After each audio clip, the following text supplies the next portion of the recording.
Baga siniin gahee hundumti keessanii lammii biyya keessaaf kan alas jirtanii. Yaa Waaqa jaalalaa gaaddisa qabbanaa baga siniin gahee bara haaraa kanaan. Yaa Waaqayyo Gooftaa isa maqaa guddaa baga nu ceesistee gadda sana hundaa. Galata kee Gooftaa kayyoonaan nu geesse yakkaaf badii keenyas hundumaa dandeesse. Anis siinan jedhaa dubroo qulqulleetti baga nu ceesistee gannarraa birraatti. Barri kun haa ta'u kan gammachuuf qofa barri gaddaaf jibbaa asumatti kufa. Inni nuuf dhaabbatee fuula Waaqaa dura dhiphuu nurraa hiikee Mikaa'el nu fura.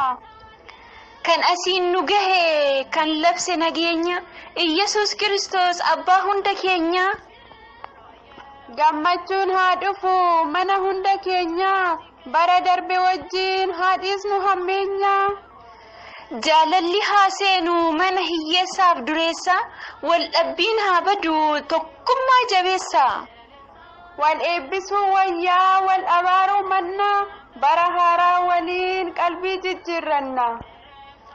Bara jibbi moo'ee jaalalli haa dhalu duuti ilmaan namaas gaheera haa galu. Kootu ni eebbisnaa bara haaraa kana yaa Waaqayyo Gooftaa nuuf buusi qabbanaa. Yaa Waaqayyo Gooftaa nageenya nuuf dhiisi. Lammii wal qoqqooduuf tokkummaa taasisi.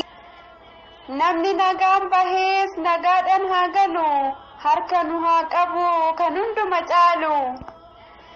Mootii lafaaf samii nutti araarami nutosi kadhannaa dhaloonni addaami. Yoo cubbuun baay'atee gaabbiidhaaf nu tolchi nutuu balleessinee hamaarraa nu oolchi. Eeyyee nu hundaaf haa ta'u bara eebbifamaa xinnaa fi guddaanis waliif ajajamaa. Xinnaan haa guddatu guddaan nuuf haa bulu dhibeef beelli badee quufni nuuf haa dhaalu. Roobni nuuf haa roobu sanyiin nuuf haa margu inni ija dhabeessi fayyee nuuf haa argu.